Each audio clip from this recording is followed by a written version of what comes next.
everyone, welcome back to my channel. So today I'm going to show you how to make this double pocket twist card.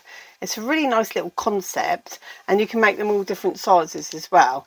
I'm going to go through that with you quickly in a moment, but this is using the Hunkydory Wildflowers, and I just thought it really lent itself to having like tags in the pocket and then little cards in the back that you can open up, because you get all your inserts and papers and everything with it. So you've got a little pocket at the back, a little pocket at the front, so you can pull your tags and things out of there.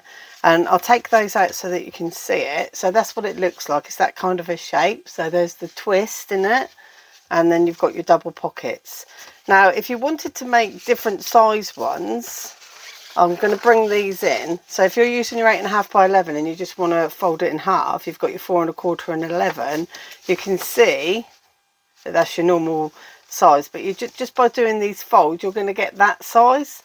4.5 by 11 inch, if you start with that, it comes out like that. 5.5 by 11.5, and it comes like that. And then 6.5 by 11.5, it gets quite tall. So it does vary on the size of card that you're starting with, but there's no rules to it. You can just use whatever you think. For this one, because I wanted it to support the card at the back and the tag, I just did it at 5 3/4 by 11.5. That was the size of mine, and that will go in an A5 envelope in the UK. And if you look at it closed, it measures about could have done that a bit easier, couldn't I? 6.5 by 1, 2, 3, 4, 5, 6.5 with the ribbon. So, you know, like a 7 by 7 inch square envelope. So it's a really good one. So I'm going to show you how to do all of that now, and it's really, really simple. And I'm not going to use any tools apart from a ruler and some scissors. So it's a really accessible one to everyone. Now, here we go. We've got the white card. Now, this is going to be 5, like I said, it's 5 3/4 by 11.5. Now what you need to do is you need to score this, and I'm just going to zoom out a little bit, just bear with me so you can see the whole thing.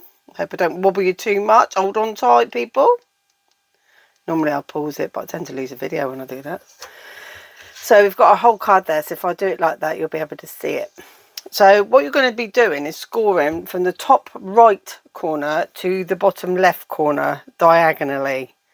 So that's all you need to do. So place your ruler right up to the point and get it all lined up and down to the bottom, and spend a bit of time getting this right, because those points will show on the finished card. So you want those points to be nice. And this is quite long for a scoreboard anyway, so you're better off using a ruler. Now tuck your hand underneath the card and push it against the ruler, and keep some firm pressure on the ruler so it doesn't move away from those points that you've got there. And then just run it up and down a couple of times to get the score going like that. And you can see once you've got your score, then you'll be able to fold it. So I'm just going to move that to one side, and I'm going to do the same with this one. Now there is something we need to point out on this. So when you've got your chosen paper that you want to put inside, I've got that caught on some tape now. So we've got double-sided paper. Now you will be using both sides of the paper, otherwise you need to cut down a couple of sheets, okay? I didn't decorate on this side, but you can do that as well. So what I'm going to do is just do the same with this one. So you have to do exactly the same score. And the pattern that you want in the back, which is where I've got the brighter yellow, so that pattern, this is very double-sided so that you can see the difference and contrast. So say I wanted the flowers, we'll turn it over. Say I wanted the flowers there, it has to face up to you. So let's turn that one over. So it has to face up to you. And then we'll just score that again, diagonal to diagonal. And can I just say thank you to everyone that has subscribed to my channel. I really, really appreciate it. And if you haven't already, give me a like and a comment, and subscribe would be great. Thank you. I've got lots of more videos lined up coming your way.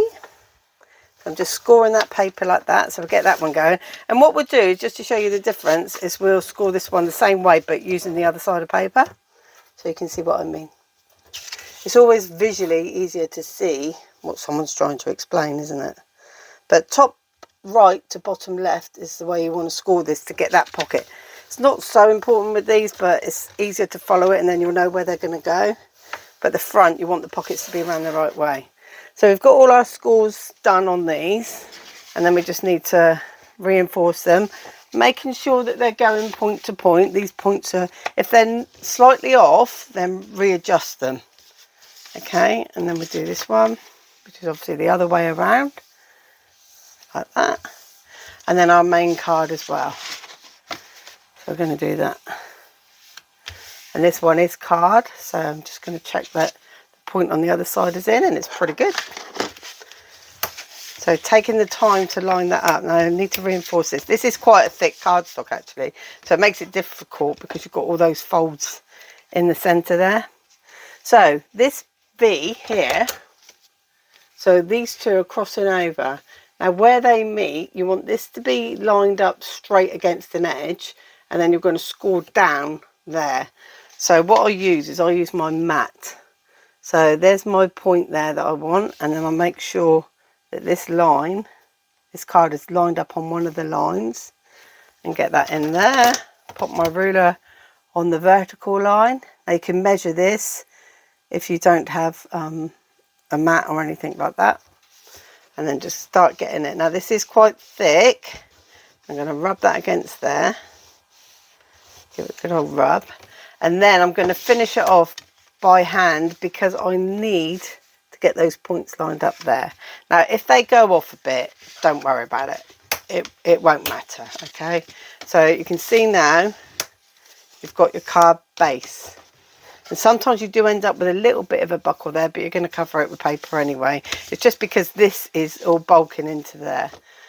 So, and you can always put toppers and flowers and things like that on there. So that's our card base. As you can see, you've got your pocket on the front, you've got your pocket on your back. And then we're going to do the decorating. So when it was this way, the flowers were up, this is the fold that you're going to get. And we do the same thing, and what I've done with this is I've cut it down 1/2 inch. So the card started off as 11 3/4 by 5.5, I think it was. No, I can't remember. Me and my brain, honestly, sometimes. 5 3/4 by 11.5. I should have just done them both half. It'd have been a lot easier to remember, wouldn't it? And then we're going to line the bottom up again onto there, and then this one across a bit more so that that point hits there. And then we're going to put our ruler on, get it going. This is paper, so it's easier to do like that. Now the only other thing is we've cut this down by 1/2 inch, so I cut it down to 5 1/4 by 11, but the centre bit you couldn't cut out at the time, so we need, while it's folded, just take 1/8 inch off. So just guess it, don't worry too much because it's going to get hidden in the fold anyway. So just take that off like that, and you end up with 2 pieces, and then you cut these off on that score line that you've got there. So just cut them down, and there's some mats in layers which I'll show you in a minute. So let's go like that, and then this one. And what you'll see in a minute when I offer it up to the card is that they'll only work one way. You'll have to use the reverse side, and we wanted the flower side, didn't we? So by rights the flower side should be fitting in the back there, which it does. Okay, so we wanted the flower side. If I tried to put that one in there, you can see it's just totally the wrong shape, but it does fit. It doesn't fit on that side either, sorry. It fits in the middle because we wanted to have on the front, because we asked for that. That was face up when we folded it, and that's how we wanted it to look. And again with these are going to go on the front like that, and then on the inside there. And you only need 2 of these, so when you make the, if you're going to make papers for the other side, these will be spares. Okay, so just out of interest to show you, so when we did this one, I'm just going to fold it over because it's only paper, and as long as I line those points up and get that going there, and take off my little section there. So if you wanted, if you do 2 sheets and do one with the flowers up, one with the flowers down, I know you won't necessarily be using flowers, but you know what I mean, the print that you want up and the print that you want down, just do them opposite so you can see what happens. So we can cut them off, and because I'm doing 2 sheets, if I wanted to, I could change the way they all look. Right.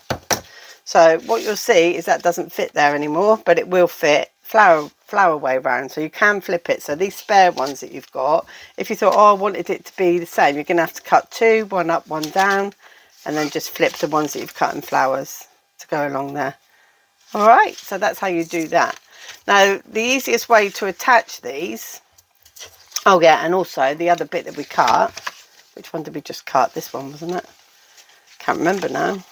So you can have a flower up on that side as well. So when you do it, you can get it all flowered up, or you can flip them and have them like that. Okay, so that's if you want them to all be the same. But it's just whether you put your paper up or you put your paper down on what you're going to get. So to do the marks on your card, where you want to do it, if you just put crosses where you want to put your papers and on the front, because you're going to cover these up. And then if you open it up, it's easier to put them down. So you can see you've got your two pockets there and you've got your two backs there. And that'll make it easier for you to pop your cutouts into.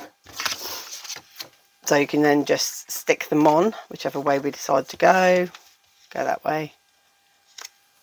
And then this one, can't remember which one's which now. Let's do them all actually, why not? Because we've got all those cutouts. So I'll just glue them on so you can see. So we're going to have them opposite, because I've cut the two sheets out. I've got that option. But if you're only cutting one sheet out, that'll be the same. You'll have flowers on both. So there's that one. And the other thing I like to do is I like to seal my card. So the reason I do that is so that things don't fall out the pockets, which they won't to the side anyway, but the card will reopen. And if you seal it, it doesn't open, and it also adds that little bit of mystery. So what I mean by that is here, just in here, this side of the score, so this side of the score, I just put some glue and let that take, and then that will not open again, so you can't make that shape open again, and then people can't open it. So I'll put that on really wonky, didn't I? That, but you get the gist of it. And then we've got our other little pieces as well that we did. So we can pop that one on there. I won't do it because you get what I mean. And then we could have the flower one on the inside. So we've got matching pairs now because we did it both ways. But it's really easy to do, isn't it? And have fun, enjoy, and I'll see you again soon. Thank you very much for watching. Bye.